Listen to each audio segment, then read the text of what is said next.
Hi, I'm Mike Marino, and this is a brand new episode of Live from My Mother's Basement.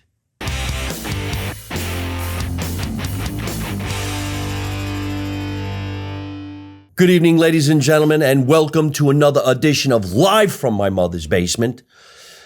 We both just checked our reading glasses. See, I like to start with having the reading glasses off, and then I got to put them on because I can't see shit. How about you? Mike? Never mind. All right. Good evening, ladies and gentlemen. Welcome to a nice edition. We're in the basement. It's actually early in the morning while we're taping this show. And my buddy Jim and I, who I'm going to introduce, did a big show last night. You guys don't know about it because it already went by, but I'm beat. I didn't go to bed till like 1 o'clock in the morning. The place was packed, sold out, yelling, screaming, cheering, people having fun. Guys, say hello to my actor/comedian friend, Jim, and I have a hard time saying his last name. It's Greek. He just came from a Greek diner. Nobody brought me a sandwich. Anyway, how do you say it? Germanakos. Germanakos. Jimmy, the Greek Germanakos. But I can't say the Greek anymore. Why not? I got sued by Jimmy the Greek Properties. Oh, well, hey, yeah. There was a very famous Jimmy the Greek for a long time, and isn't he gone? He's dead. He died. Yeah, he did. Jimmy the Greek. He was the Jewish guy. Yeah. He was Jewish? Yeah. I didn't even know that. Schneider. Jimmy the Greek. Schneider. So he owned that? Yeah. Matter of fact, how the heck did I get the website? If he owned it, I have no idea. I guess his sons are doing the business out of Aruba in Las Vegas. But I got sued. I had to take 20 years of entertainment off the internet because of Jimmy the Greek. So no shit. What have you done for me lately? I didn't even know you were in this business 20 years. So we're going to rewind. We're going to find out where he's from, what he does, and what we're going to eat when we're done with this little podcast, because he loves coffee. I love coffee. I admit Greeks make the best coffee, especially if you're going to a diner in New Jersey. Don't go to an Italian diner in New Jersey. You go to a Greek diner, get yourself the best food, and they give you a lot of food, and you got to take it home. And they sound like they're Italian anyway. It's just their eyebrows are bigger. You ever see a Greek guy working at the diner? Hello, how are you? What Dracula movie am I coming from? Hello. Jim, where are you from? I'm originally from the Bronx. My grandparents, and my parents, well, my parents were first generation Americans from Brooklyn. They were from Bensonhurst, and my mother was from Prospect Park. And then we moved to the Bronx. They took the boat from Prospect Park to the Bronx, making them immigrants. That's right. That's what you said. No, my parents immigrated from Brooklyn to the Bronx. What boat? It wasn't even a boat. It was a train. The double R. We're coming from Flushing. Okay, let me start again.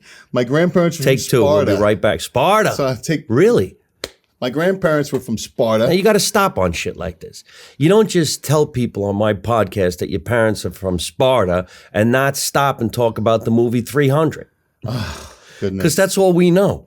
Mm-hmm. We are Sparta. Do your parents say that? My parents have passed. I know, but did they? Definitely, yeah. Did they? I have a tattoo on my right arm. That's a Greek tattoo. And the words are from the Greek, from the movie 300, when King Leonidas is surrounded by 5,000 Persians, and they said, "Throw down your weapons." And Leonidas says, "Come and take them." In Greek, it's Mulan Lave. So, of course, I had to add that to my tattoo, thinking it would make my mother less mad. That's incredible, man. What a movie that was. And you wonder what's made up, what's not made up, what's stretched. Right. You know, Xerxes wants water and dirt.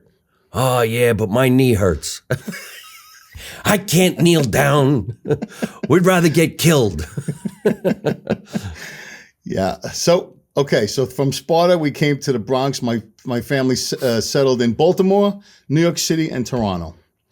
My grandfather had a big restaurant in Coney Island called Scoville's. And the story goes that they would have 11 bartenders working on the weekends. They were right on the boardwalk. Once Scoville's was gone, they went to the Bronx. And then we were born, when we were kids, we came to Long Island, otherwise known as Long Island. And we settled in Elmont, which is on the Queens borderline. I went to school at St. John's University. He's really going to give us the book version. Should I just let him go? I'll come back in 45 minutes. All right. So I'm looking for the reason that made you think, you know what, I'm going to go into becoming a movie star. there you go. So he's growing up in Long Island, which means then he's going to go to high school. In high school, is that when you decided, I'm either going to be an entertainer, but I'm going to be a cop? All right. I'll tell you, I'm going to skip high school and college.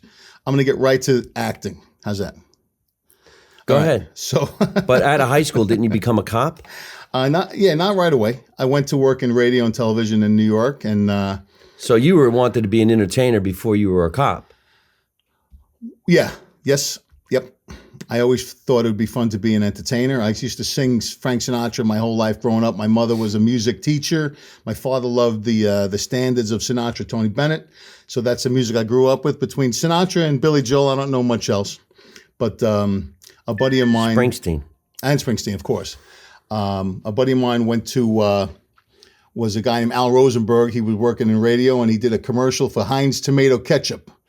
It was the one where the guy walks up to the top of a building and lays the ketchup off the end of the building. It drops. And then he walks down and asks the hot dog vendor to take a hot dog. And the guy says, you want ketchup or mustard? And he says, no, I brought my own. He holds the hot dog out and the ketchup drips. That was my buddy Al Rosenberg.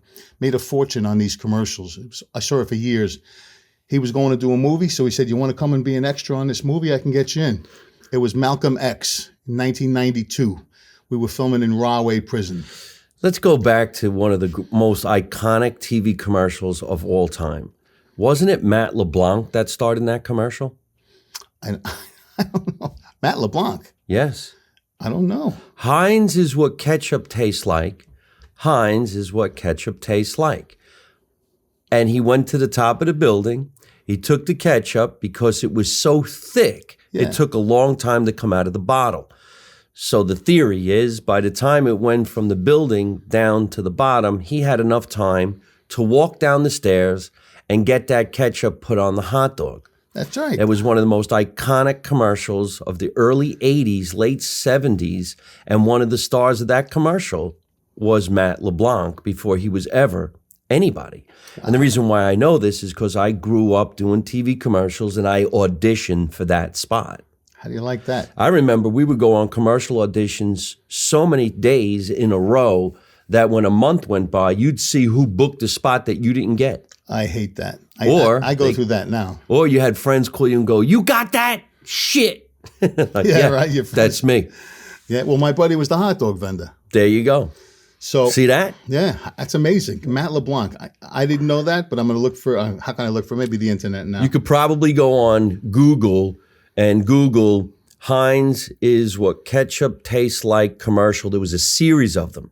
There were a few of those spots, and it was always about how hard it was to get the ketchup out of the glass bottle, which had a 5-cent return. Is that right? Imagine I am fucking dating myself. I don't remember that. Heinz is what ketchup tastes like. And the reason why I also know is because when I was growing up as a kid, all I wanted to do was TV commercials, so I impersonated them. Back in the day when they had jingles and songs and ads and stories, you know? I'll tell you something. My first off-Broadway appearance was in the Gilbert Gottfried show, and I did food jingles during the intermission. They called it the snack break. Yeah. All the old food jingles that you and I grew up with. Everything from Budweiser to Oscar Mayer Wiener.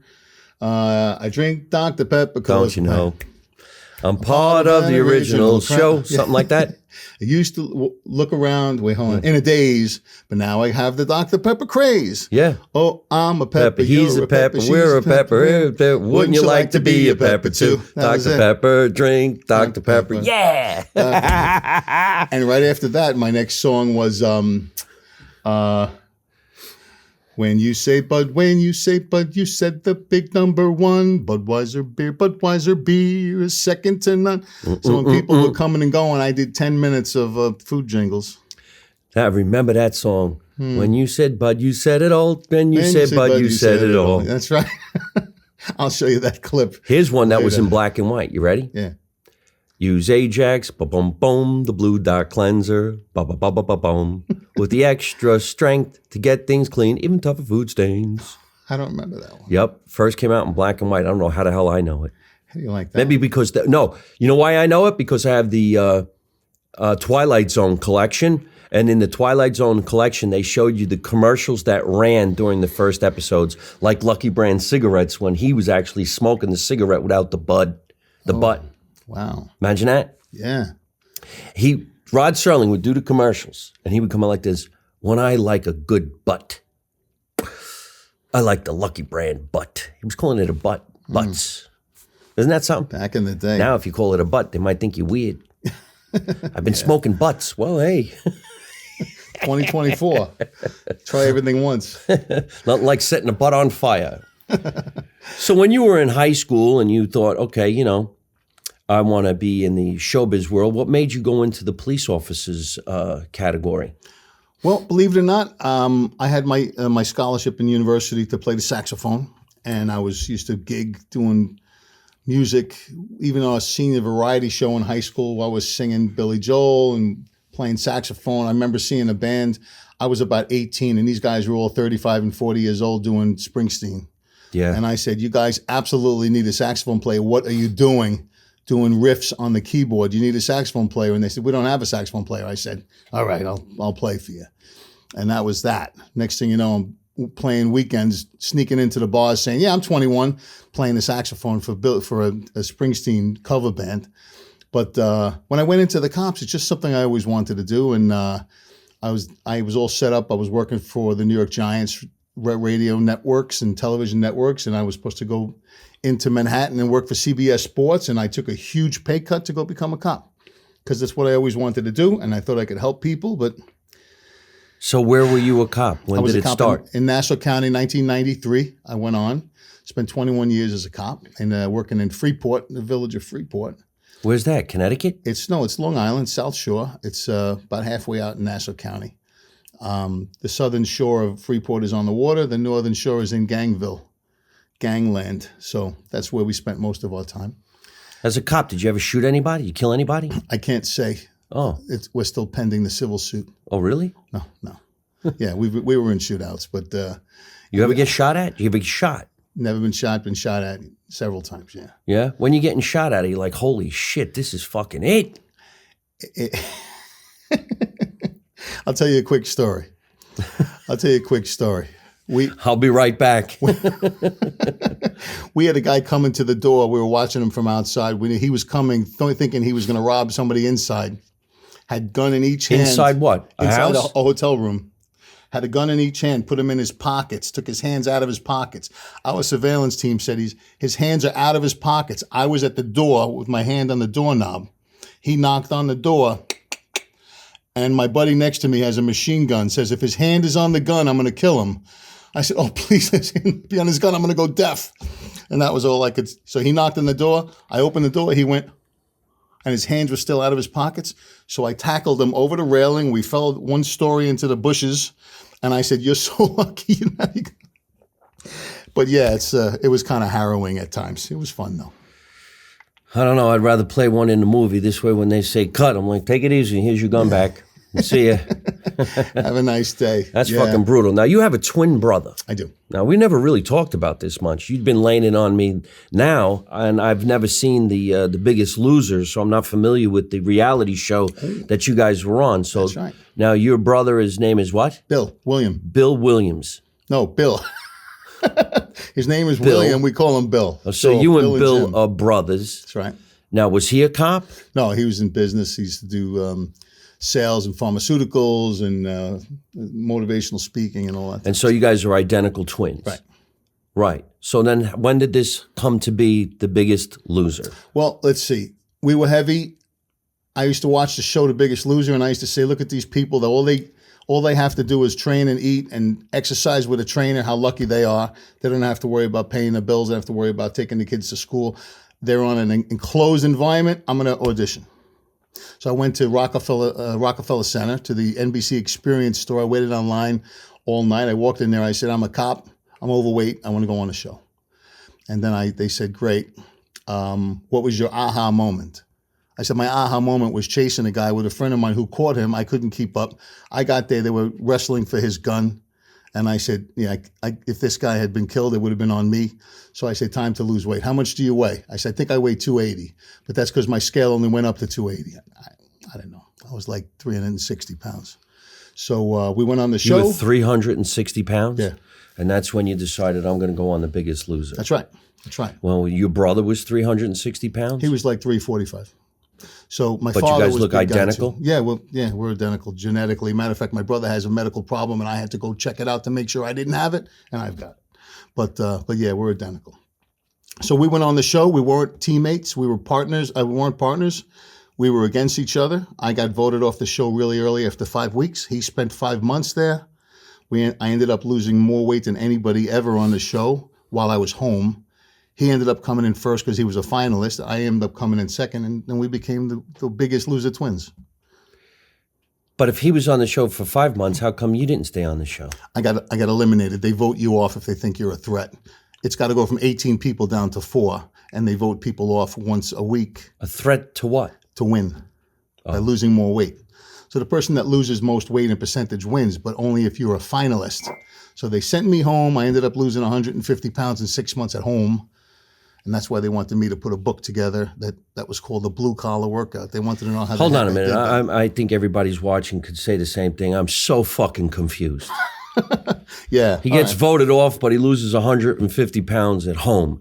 I guess if you watch the show, you might understand this. I've never seen The Biggest Loser.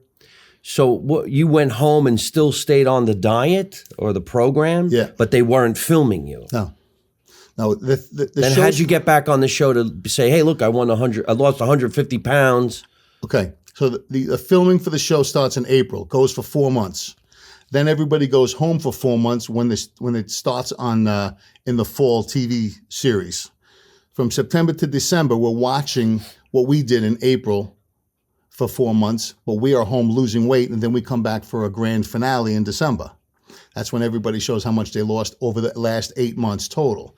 People haven't seen me since week 5, but I was home doing much more than I could possibly do now as far as exercise. And I was walking on the treadmill for 200 minutes a day, 100 minutes twice a day for $100,000, which worked out. And I was doing weights. You got the 100,000? Yeah. Oh, nice. Yeah, it was a good day. I'll lose 150 pounds for 100 grand. Yeah, people say, how'd you lose? What'd you do the last few weeks to lose so much? And I said, well, I had boiled chicken with a little salsa, and I can't believe it's not butter. And then for the last 16 days, I drank protein water only. And people say, you drank protein water? That's it for 16 days? I said, yeah. They said, I could never do it. I said, I'll give you 100 grand. They're like, I'm in. You know, but I lost weight. I was empty. I didn't have any solid food in me. My rib cage was sticking out. And I went in there. I weighed in at 175 pounds on a Sunday. The live broadcast. 175? Yeah. You were 175 pounds. You want to see a Holy picture? shit. Yeah, I want to see a picture. So, Wait a minute. go ahead. This guy's a run-on sentence. I don't know if anybody knows that term anymore. There's got to be a break in the story so that people can figure out what the fuck you're talking about. Because as you're sitting next to me, you don't look like you're 175 pounds. That's right. And my doctor told me I need to be 175 pounds, and I'm 210 pounds. I don't know how I'm going to lose that much weight. I just look at coffee and I get fat. Coffee. I'm having a coffee right now. I want to thank my friend Pam for giving me this brand new cup. As you guys know, I love coffee mugs. It makes the coffee taste better. This coffee mug actually says, and here we blah, blah, go again. I mean, good morning. Isn't that cool? Thank you, my friend Pam. All right, so holy shit, look at this. Boom. Is that you in both pictures? Yeah. Wow, you look different. All right, everybody. Boom. There is Jim in the red shorts, the contender. And you could see how he became a bodybuilder and he slimmed down to 175 pounds. Believe it or not, Hold on a minute. in the Let's do picture. this again. Can you see that? There he is, eating Suprasad and Brajol. And here he is over here, a nice good-looking chap. Pic collage. I don't know what that is, but look at those guns. Wow, you look great. But let me tell you a quick story. Another quick story. Go figure. I'll be right back. This picture was from the live broadcast on Tuesday night. Right? We weighed in on Sunday morning. From Sunday morning, I was 175. By Tuesday night, I was 206. What the fuck did you eat?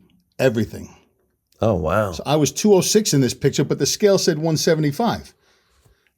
And I said, well, that's because our official weigh-in with the lawyers and the doctors was on Sunday. So it was fake? They faked it? It's not that they faked it. It's that when you get on a scale in the live broadcast, they got to have the cue cards ready. They got to have the plane tickets ready to send you off to Good Morning America in the morning. So let me show you what I actually look like on Sunday. I still don't understand what the fuck this show is all about. Okay, so this How are you 175 pounds and 3 days later you're in 200s? Yeah, I gained 21 pounds on that Sunday. This is me on Sunday morning. Yep. Reality shows, you know what they are? Fake. Fake. And this is Jim getting a tan. That's on the DEXA scanner. That's Sunday morning, 175 pounds. 175 pounds. And then 2 days later, 3 days later, I was 206 on stage. Maybe you just were constipated. I didn't have nothing in me. I was empty. Unbelievable. And I ate and drank. You can't eat 25 pounds of food. Yeah, you can. And drink, yeah. And you added it to the body. Absolutely. Don't forget. I was dry. I did... I just cut my water like a bodybuilder would or a wrestler to get you to your weigh-in. I was empty. I only had protein water for 16 days. So that Sunday, my family was out at Universal Studios, and I got 3 rotisserie chickens and ate them all day long during the football games, a gallon of Gatorade, a bag of M&Ms and pretzels, and some bananas. I felt phenomenal, effing phenomenal. The next day, I went back to the doctor in Beverly Hills, and the doctor was looking at the scale, calling the other doctors, you got to see this. You got to see this. And they were looking at the papers. They're like, you gained 21 pounds yesterday? I said, yep. He said, didn't think that was possible, but it was. Yeah, it doesn't sound possible. I mean, sounds like an episode of Mayberry or Andy Griffith Show when he put the chain around his neck so he can gain 5 pounds to become a cop again. Oh, you remember that? Yeah, I remember. Well, I'm never going to forget this conversation. No, this is true. A man gained 20 pounds in a day because he was just that hungry. 31 pounds in 3 days. All right. So if you were at 175, what was the steady weight that you and your brother came in around that was normal? Oh, well, like I said, for the show, I was 206. Within a week and a half, I was 215, and that's where I stayed for about 4 years. And what are you now? 3 years. I'm about 285 now. You need to go back on the show. Listen, I have a lot of differences now. I have double knee replacement. I can't do the cardio I used to do. I'm married to a beautiful fitness person. We don't have shit food in the house. We've got the best of food. My friends look at me. They look at me up and down. They go, where do you hide your food? I go, I do not have any ice cream in Jimmy World. It's just genetics. I eat what my wife eats, baked fish, baked chicken, boiled chicken, broccoli. She gets down to 6% body fat with a 6-pack, but she loves me the way I am. Well, how come you can't do it? I with try. The food? I do. I'm not going to eat any food that she's not going to eat. We eat together. Yeah, I'm saying, well, I mean, how did you gain so much more weight back?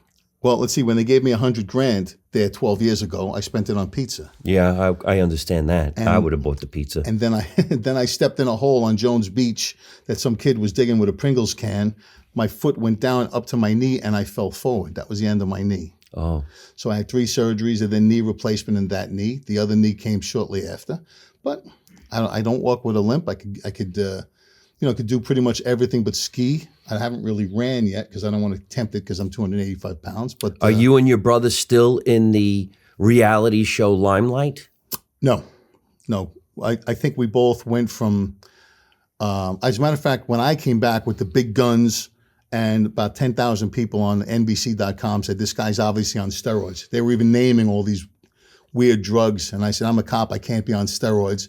And NBC said, you want to do a press release? I said, no, I want to do talk shows. So we were on every talk show. Oprah, Dr. Oz, Tyra Banks, Good Morning America, Ellen. We did all the talk shows talking about The Biggest Loser, and we made appearances all over the country. And how long ago was this? This 2000 and, what was it, 2010?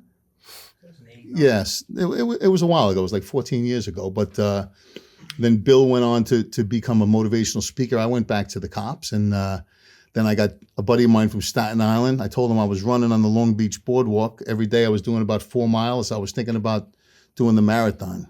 And he says, no way you can do the marathon. 26 miles, I'll bet you any amount that you can't do it. I said, well, I'll bet you 10 grand. No, he says 5-1. I said, I'll bet you 10 grand I can do it if there's no time limit. And he said, Jim, if you bet me 10 grand at 5-1, I will pay someone 3 grand to knock you out of the race. Makes sense. So I said, all right, $500. So I trained for the next 4 or 5 months. I ran the New York City Marathon at 250 pounds, finished in 5 hours and 40 minutes. I drove right across the bridge, paid the toll, which we call the cover charge. He gave me $2,500 bills, and I asked him for $16 more for the cover charge. Told me to go F myself. But he paid me. So anyway, ladies and gentlemen, I don't know anything about The Biggest Loser. I wish I was around watching those episodes so I could have seen that. I guess they didn't spin it off into your twins reality show. We tried. But you guys were all on all these great talk shows. Weren't you doing stand-up at the time? I was doing stand-up, but I wasn't doing like on a bigger level. It was just, the clubs around Long Island. When I started doing stand-up, I was also singing a lot. I came in second in the country in the Sinatra Idol contest on TV. My website, which used to be jimmythegreek.com, became jimsings.com. And when you go to jimsings.com, you'll see that my name is not Jimmy the Greek anymore. Now it's Jimmy the Greek. They moved the quotes because my name is Jimmy and I'm Greek. It cost me $2,800 with my lawyer to move the quotes. Well, you take it from the 100 grand for losing so much weight. This is incredible that people actually can get catapulted on television for losing weight, but then the future comes around and you actually put the weight back on and you're not really doing that type of a thing anymore. And your wife eats perfectly and she don't gain an ounce and you eat what she eats and you grow. Yep. Is your brother heavy too, or is he back to being the 175? He's heavier than he wants to be, but he's definitely not 175. But it all came with injuries. My brother tore his plantar fascial tendon, hurt his shoulder. We used to be spin instructors. We used to do spin marathons. We used to do twin spin. I did rock and roll spin, right? With twin spin. That's right. That's right. Yeah, this is what I got to deal with at home. He's looking at his phone right now to find some pictures. This is his wife. I hope you can see that. Oh, can't really get a good look on that, but she looks fantastic. Yeah. She's 50, so, She got no water in her completely. She's skinny as skinny. Yeah, but that's it. So I started doing stand-up. My goal was to get eventually to Dangerfields in New York. I said, that is my bucket list. I want to get to and I used to play poker with a comedian, a professional comedian named Jeff Parami, the fat rat bastard. Yes. Jeff. We played poker, and one day, and I bounced my comedy off of him, and he'd say, that sucks. The other guy at the table would be like, you suck. And they were just being critics. They were just having fun with me. But afterwards, he would call me, and we'd talk about comedy. This works. You don't want to know why that didn't work, whatever. And then he came to see me at Dangerfields. He's the one that catapulted me into wanting to do it on stage, Jeff. So one day we're playing poker, and I said, I really want to can I use your punchline? One of his best punchlines, or one of his punchlines that I heard him do on the internet. And he said, it costs you $60, because he was losing $60 in the poker game. He goes, you can't use my joke, but you could use the punchline, but you can't do it till I'm dead. I said, what if you never die? So Jeff, he died. I told his family, I'm going to use the punchline. Cost me $60. They're like, we don't care.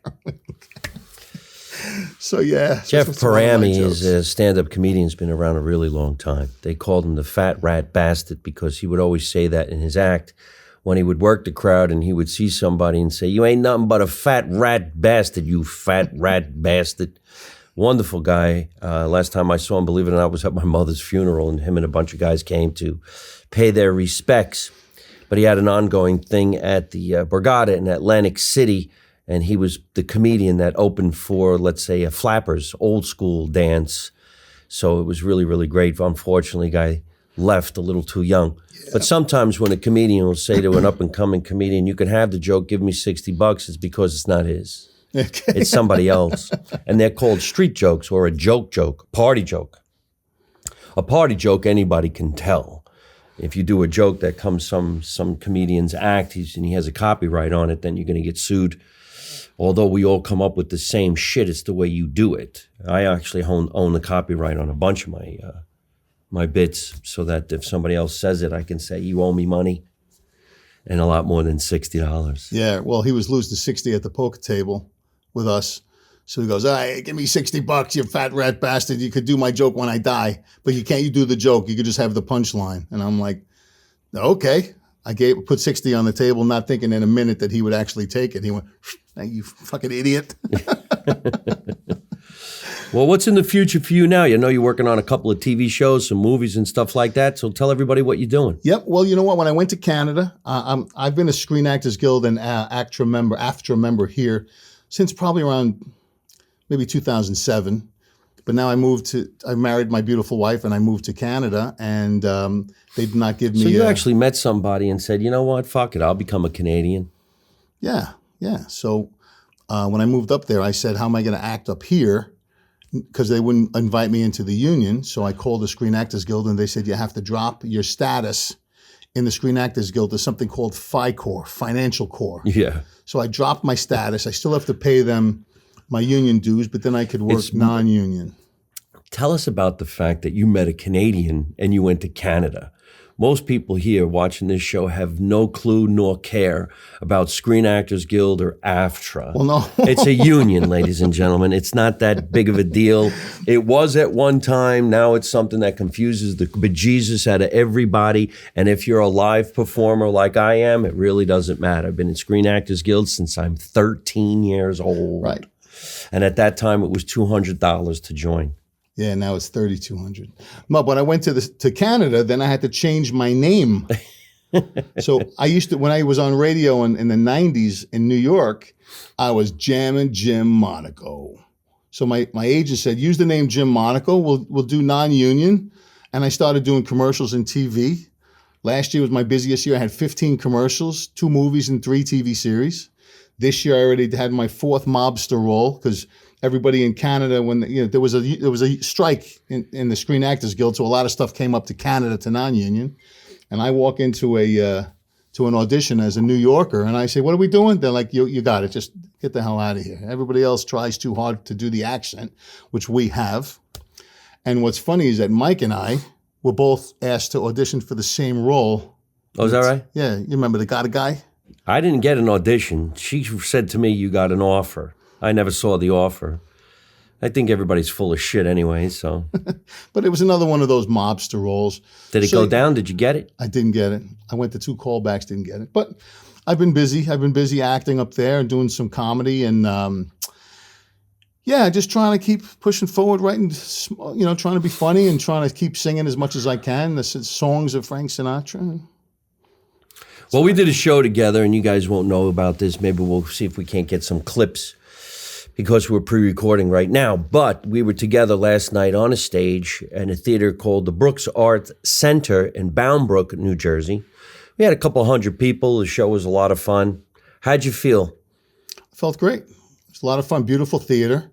I found out that the theater had been sunk in Hurricane Sandy 25 feet deep. The whole place was underwater. Yep. So they're trying to renovate the place. So the seating wasn't like it was regular theater seating, but everything was beautiful. The place looked great. The people were great. And we had a great crowd that laughed a lot because the guy was funny. Always is. Crazy bastard. Good times. Yeah, Good we had times. fun. But I had fun. I had a lot of family and friends show up, and we all went out to dinner and saw some friends for breakfast this morning, and that's it. Go Had back a nice to Greek diner That's in New right. Jersey. Now, you married this woman. She's up in Canada. She's from Canada. She's a Canadian. Mm-hmm. Was she a semi-pro bodybuilder? What was that story all about? Well, this is a hobby of hers. So she's a natural bodybuilder. She doesn't use any drugs or any Advil or nothing. But she's been doing this a long time. She also competes in high rocks training and DECA training and CrossFit. And she used to, back in the day, 15 years ago, whatever, she used to run half marathons, and she was a guide for blind people. So she's in fantastic shape, always took advantage of it. And now a lot of the work she does is helping women through menopause and perimenopause. She went to college and university for an extra year. What exactly is that? I don't know. You're talking to a guy who's never been married. I don't know menopause. I don't know what that is. I don't know hot flash. I don't know any of that? What is it? I don't know what the hell it is, but all I know is sometimes she's hot, sometimes she's cold, sometimes she's horny, sometimes she's not. Usually means menopause, usually means men pause. But Is it? but yeah. That's what that means? But but then they get on hormone replacement, like men take testosterone when we get older. It helps you stay virile and strong. But yeah, she'd be laying in bed, and next thing you know, I got the covers on top of me. I'm like, what the hell? It's so hot. Next thing you know, the covers are off of me. Oh my God, it's so cold. It's the hormones. They just go crazy when you turn, I guess, 45 to 55. But if anybody wants to know about menopause, just contact me. I'll put you in touch with her. I have no idea. Wow. Is she still training? She's still bodybuilding, competing? She is. Right now, she just competed in DECA International, which is DECA meaning 10 in Greek. DECA has 10 exercises, and they do them in succession, timed, and she's number 2 in the world at her age group of 50 plus. Holy shit. So she was really pissed when somebody went ahead of her as number 1. So it's going to happen. She said to me, my birthday's coming up. You know what I want? I said, what do you want? You want diamond earrings? You want a gold chain? She says, I want an assault bike. A what? Assault bike. It's one of these things where you got to get your arms going and your feet going at once. There's a fan that's spinning. The harder you go, the harder it gets. So I sit on this thing for like 2.5 minutes, and I was like, this is what you want for your birthday? So my cousin says, don't you effing buy your wife a bicycle, an exercise bike for her birthday. If that was my husband, I'd cut his throat. Why? Because she wants gold and diamonds. My wife just wants an assault bike. So I got her an assault bike for her birthday. Now she sits down there. Let me, am I getting this right? Assault bike That's or right. salt bike? No, assault. Assault who? I call it the attack Put salt bike. on it? It has something to do with salt? I'm just trying Salt to stay who? clear. You ride the streets? It's an exocycle that stays. It's look it up. Yeah. Google. It's a bike. It's an exercise bike in the house, like a spin bike. Yeah. Except it has the arms that go too, and it spins a fan, which like blows your hair. My hair, but blows your hair. I had this thing going, and we have a curtain hanging behind us. I'm doing this thing. Next thing you know, the curtain behind me falls from all the wind. 2.5 minutes. I was like, all right, I'm done for 3 weeks. But she does it 3 times a day. Does she have like brothers and sisters that are bodybuilders? No. It doesn't come in the family? No. She has a sister who's not in as good a shape as she, but she's been doing this a long time. She was a track athlete in college, university. Up there, they don't just say, we went away to school. You got to specify. I went to college or I went to university. We just say, hey, where are you going to school? They say, you're going to go to college, you're going to go to university. So, how did you actually meet a Canadian? I was singing at a casino. She was sitting out in a table by herself, 3 tables back for an hour. My friends said, look at that beautiful woman. I says, what do you think she's doing? Somebody says, maybe she's a prostitute. I said, if she's a prostitute, she is expensive. I walked out to meet her. I said, what are you doing here by yourself? She said, I don't gamble. My sister's gambling. I'm on vacation. I'm just listening to music. So I said, well, how come you're not wearing a ring? She said, my idiot husband cheated on me, so I've been alone for a long time. I just building a business. I have a daughter. I have a house. I just don't have time for a man. I said, can I get in there? Can I squeeze in? So she said, and I said to her before I left, I said, you got something on your face? And she said, where? I said, oh, I'm sorry. It's just beauty. She was like, yep, I'll go out with you. New Yorker. So she said, you got to come to Burlington. I thought she meant Burlington, Vermont. So I agreed to leave my house in Queens at 2, pick her up at 5:30 for 6:30 dinner in Burlington. She asked me, where am I flying into? I said, why would I be flying to Burlington? She goes, you can drive to Burlington, Ontario in 3 hours. And I went, Ontario? I thought she lived in Vermont. Now I got 350,000 miles on my Tacoma. Back and forth and back and forth. And How long does it take to go from here to Canada?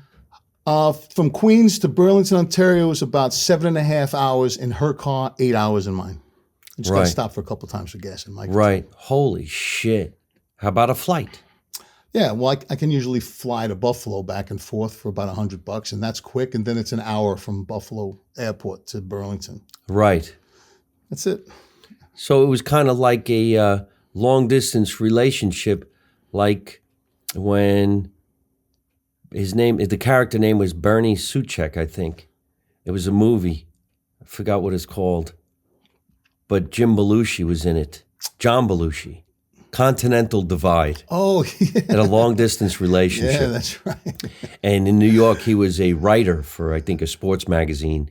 And he meets this girl who lives in a log cabin and hunts bear and shit. And he married her. Then he got mauled by a bear. It was a great movie, man. That's it. Continental divide. And he makes it work. So how long were you dating before you said, all right, I'll become a Canadian? Like 2 years. Really? Yeah, she asked me to do one of these tough mudders, a 10K mud race in 100-degree weather where you got to go through the mud and over fire and through electricity. And I said, there's no effing way I'm going to do this. I got bad knees. I'm waiting for a knee replacement. I'm 280 pounds. She said, it's just a day of exercise. Just come out with me and my clients. I said, okay, all right. So I came home. I told my brother, I'm doing a Tough Mudder 10K, which is like 6 miles with my girlfriend. A Tough Mudder race. Spartan race. Spartans. We are Spartans. And that was it. I said, you know what? If she can talk me into doing this, then I might as well marry her. I love it at that. She checks all the boxes. Wow. So all my cop buddies, I was retired, and I was working in Manhattan. I was working bodyguard work for the David H. Koch family, Koch Industries. And I said, if she can talk me into this, I'm going to get married. So what was my point?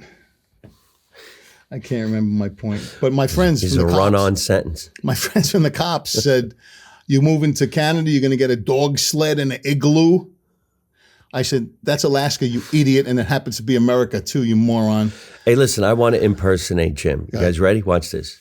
Hi, I'm Jim, and my wife is a bodybuilder. I was a cop, biggest loser, 280 pounds, dropped to 175, got a tan, and I drink water. Okay. What? What the fuck did you just say? What? I just go around in circles, man. You just got to stay busy. Yeah. You're busier than busy. Now, how many kids you got? I have 3 adult kids and 1 beautiful stepdaughter. She's your wife's daughter? Yes. She's 18. 18? She's going to school in Halifax next year, so maybe we can come back to New York. Is she a bodybuilder like her mom? No, but she is a fitness person. She competed in the World Championship, ready? World Championship of skipping. Jump rope in Norway. This girl, I've seen these jump ropers on YouTube, man, and they're going like this. that's called, They're jumping so fast it looks fake. I thought it was fake. that's called speed rope. Speed rope? She uses a wire on 2 Yeah, handles. because she can't see it. Yeah, and when she comes home from training, like when she used to train, the back of her legs look like we whipped the hell out of her. Why, because she gets hit? She gets hit with that wire. So she does speed. She does double unders, which means she jumps twice when the rope goes. She does triple unders, which means 3 times for the wire. And she does routines, but she's done with her career in skipping. She's playing volleyball now. She's tall. She's like 5'10". How do you even tell somebody? What do you do? I work at the Home Depot. What do you do? I jump rope, but fast rope. Sometimes I jump twice in one turn. Yeah, right. I had no idea there was any such thing. I looked Now, at see, her. back in the day when I was coming up in the 70s, I was big into double Dutch. Really? No. It's a fucking joke, man. Yeah. Double Dutch. Do you remember? Was it called Double Dutch? They still call it double Dutch. And you did it in the playing ground to a rap song. Well, both of my girls do double Dutch, Mike. And they make fun of me because I don't turn the rope fast enough, like this. Yeah. Oh, Go my faster, shoulder. faster. I'm telling you. We did double Dutch and double dodge ball. Remember when you were a kid, you took that dodgeball and you threw it at the dorkiest kid you knew and you hit him in the head and his whole body shook and he couldn't stop laughing? Dodgeball is the best. It's one of my favorite movies, too. Can you even play dodgeball? We played Dodge Rock. You got a brick? Let's play. Come on, get up. You ain't bleeding. Man, I remember those days playing stoop ball, Queens. Stoop. And Hindu. stick ball with the base with the somebody would take a broomstick and they take some painter's tape and wrap it around the handle, and now it's a stick ball bat because it has tape that looks like a handle, and they charge you $20 for it. Yeah. But you can go get the same one for $1.50 at the hardware store, and then a roll of tape for 50 cents. and now you got to. Would have been a good business. The only the way to play stickball when we were kids is you found a broom handle.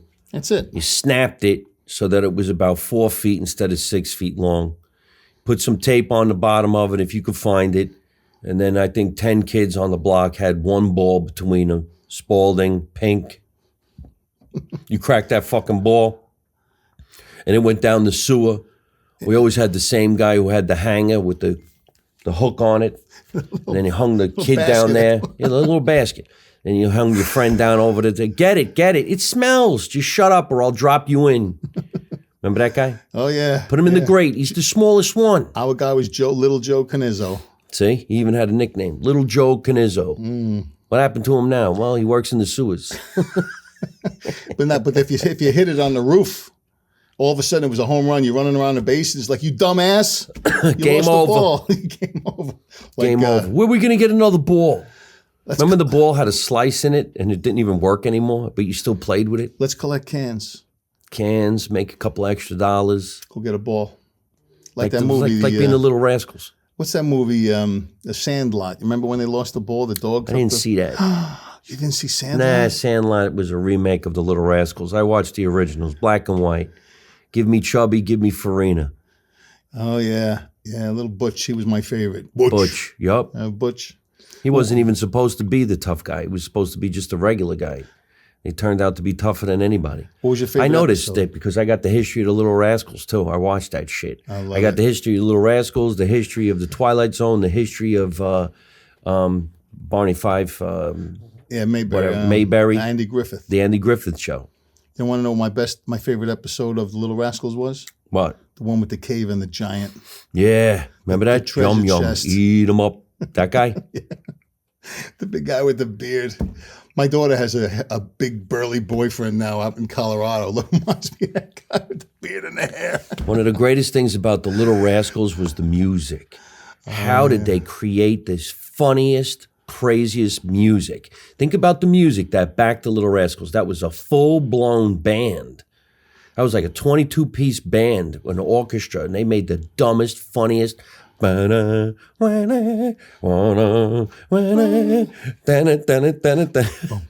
fucking hilarious. Remember the cake? Of course.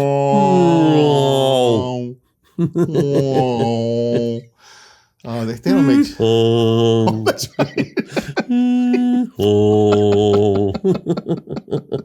Man, this cake is a surprise. Man, we got to put a little kick in the cake, drop a cleat in there. Yep. Oh, my God. His mother's shoes. That was Little Dicky. See, the Little Rascals had many different generations. They were recasting. If you really watch the old ones, they did have Little Rascals episodes that were silent movies. Oh, really? And that's when you saw Farina, one of the original characters. Yes. Yeah. And Chubby, Joey. These were all the characters that were before Spanky, really. I love watching that stuff. There was so many great. Brisbane, Scotty. Don't forget Alfalfa. Alfalfa. That's the last generation. No, Froggy was the last generation before they called it a day. Froggy. Yeah. But if you think about it, boy, they were way ahead of their times. Ingenuity, the backgrounds. You remember when they were going down the street and it was a fireman and they were in like this fire truck? If you look real close, that background's not real. They're in front of some kind of a movie screen. Poster, you know? Yeah. But it looked real. It's kind of like, how did they do that? Because, you know, no such thing as Instagram. Right. No CGI back then. Yeah, no AI. Right. Asshole intelligence. Well, the movie Sandlot is a movie that like they just remade Sandlot again. And it was similar to obviously the Little Rascals. It was about a bunch of kids from New Jersey who used to play baseball in a sandlot. And one kid hits the baseball over the fence into a junkyard where there's the beast, the junkyard dog. And you look over the fence and he's got like 60 balls, but they can't go in there and get him. So they try Because they're afraid of the dog. That's right. They try to build contraptions in order to go in there and robotic to grab the ball or whatever. And when one kid, it's the 4th of July weekend in New Jersey on the shore. And the one kid, the athletic kid that becomes a baseball player in the long run, grabs the ball, jumps over the fence, and here comes the dog, breaks off the chain, chases him through the July 4th parties all along the beach. It was hysterical. Well, so the bottom line is whatever they make these days sucks compared to the Little Rascals. That's what I got out of that. The Little Rascals were geniuses, funny as fucking shit. And now it's all over the internet because there was a time where they outlawed it. And I think Bill Cosby had something to do with that. So go watch the Little Rascals and have yourself some fun and laugh your asses off. Tell us where they can find you on the internet these days if they want to go take a look at your work and where you might be performing live as either Sinatra or a stand-up comedian. Well, I have to redo my internet site, but I have jimsings.com now. I have Jim Germanakos on Instagram, and you can see a lot of my acting work on my alternate name, Jim Monaco Actor. Jim.monaco.actor. Got a movie coming out on Prime on May 1st, the award-winning independent film called Cry of Silence. I play a cop, the detective investigator. And just finished the Donald Trump movie, The Apprentice. I play a mob role, historical figure. That's it. Look at that. I'm actually getting a phone call while we're recording. Hello? No, don't take the call. Oh, sorry. I'm trying to hang up. Wow. I actually got a phone call during a recording. So give them a plug one more time where they can find you so we can get going. Let's go. He's all over the internet, ladies and gentlemen. He's got a lot of work that you can watch. He's a very funny stand-up comedian. He's an incredible singer, and he's an actor, and he's a cop, and he's also part of the Biggest Losers. But he grabbed the weight back, and he's not a big loser anymore. He's a winner. All right, we got to get going. I want to thank my producer, Tatiana Blue Shell, for always making sure we got a great guest on the show, and we put it out there as best we can. You can watch me every Tuesday night at 8 o'clock right here on my YouTube channel, which is Mike Marino Live on YouTube. You can also watch and listen to all these episodes on Spotify. Let's make America Italian again, ladies and gentlemen. You know my motto. You don't know nothing, you don't see nothing, and you don't say nothing. And how do I end every single one of my podcasts with my guests? By saying the same thing. Don't take no shit from nobody. That's right. You ready? Ready? Here we go. Don't take no shit from nobody. nobody. Hey folks, thanks for watching live from my mother's basement. I hope you enjoyed the show. And if you did, hit the word like and leave me a really cool comment. You can also subscribe to my YouTube channel so you don't miss any of the future episodes, and you can watch some of the funniest videos on the internet. You can also listen to the show on Spotify or your favorite podcast app.